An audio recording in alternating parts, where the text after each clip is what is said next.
श्री कृष्ण और गोवर्धन पर्वत की कहानी हिंदू पौराणिक कथाओं का एक महत्वपूर्ण प्रसंग है, जिसे विशेष रूप से गोवर्धन पूजा के त्योहार के दौरान मनाया जाता है। यह भागवत पुराण में वर्णित है और इसमें गहरी आध्यात्मिक प्रतीकात्मकता है। यहाँ इस प्रिय कथा का विस्तृत विवरण दिया गया है। वृंदावन के रमणीय देहाती परिवेश में भगवान कृष्ण ने अपना बचपन ग्वालों के बीच बिताया, अपनी मनमोहक बांसुरी बजाते हुए और इसे सुनने वाले सभी के दिलों को मोह लेते हुए। उनके दिव्य आकर्षण ने न केवल ग्वालों और युवतियों को बल्कि स्वर्ग के राजा इंद्र को भी ईर्ष्या की ओर आकर्षित किया। एक वर्ष, जैसा कि प्रथा थी, वृंदावन के निवासियों ने भगवान इंद्र को प्रसन्न करने के लिए विस्तृत पूजा और अनुष्ठान करने की तैयारी की। उनका मानना था कि इससे उन्हें समृद्धि और अच्छी फसल मिलेगी। हालांकि युवा कृष्ण ने अपनी बुद्धि से इंद्र को ऐसे प्रसाद चढ़ाने की आवश्यकता पर सवाल उठाया। उन्होंने सुझाव दिया कि इंद्र को प्रसन्न करने के बजाय उन्हें अपने समुदाय की जीवन रेखा गोवर्धन पर्वत की पूजा करनी चाहिए, जो उनके मवेशियों के लिए हरे भरे चरागाह और मौसम से आश्रय प्रदान करता है। कृष्ण के सुझाव ने गांव वालों को बहुत प्रभावित किया और उन्होंने उनकी सलाह मानने का फैसला किया। उन्होंने गोवर्धन पर्वत को फूलों, फलों और विभिन्न प्रसादों से सजाया, जबकि कृष्ण ने स्वयं अपनी दिव्य उपस्थिति से पर्वत को पवित्र किया। श्रद्धा के इस कृत्य से इंद्र क्रोधित हो गए, जिन्होंने अपमानित और उपेक्षित महसूस किया।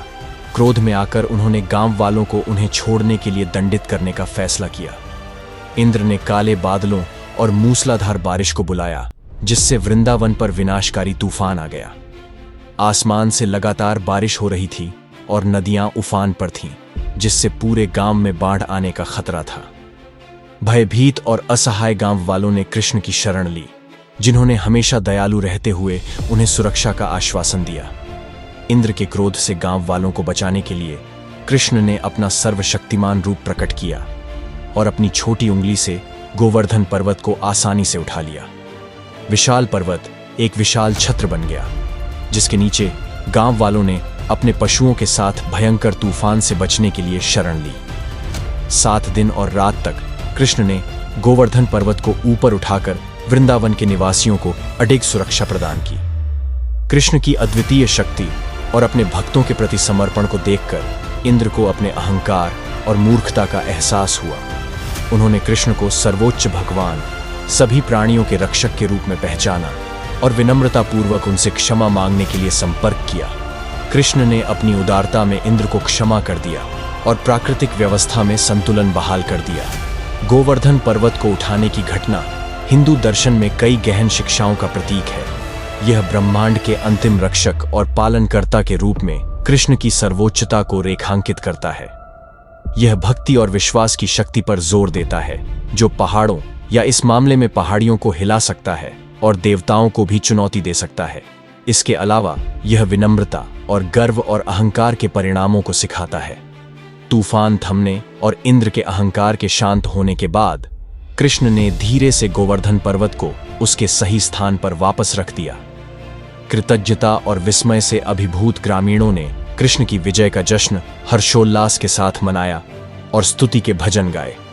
उन्हें एहसास हुआ कि उनका असली आश्रय दिव्य देवताओं को प्रसन्न करने में नहीं, बल्कि कृष्ण के प्रति पूरी तरह से समर्पित होने में है, जिनकी दिव्य कृपा सभी से परे है।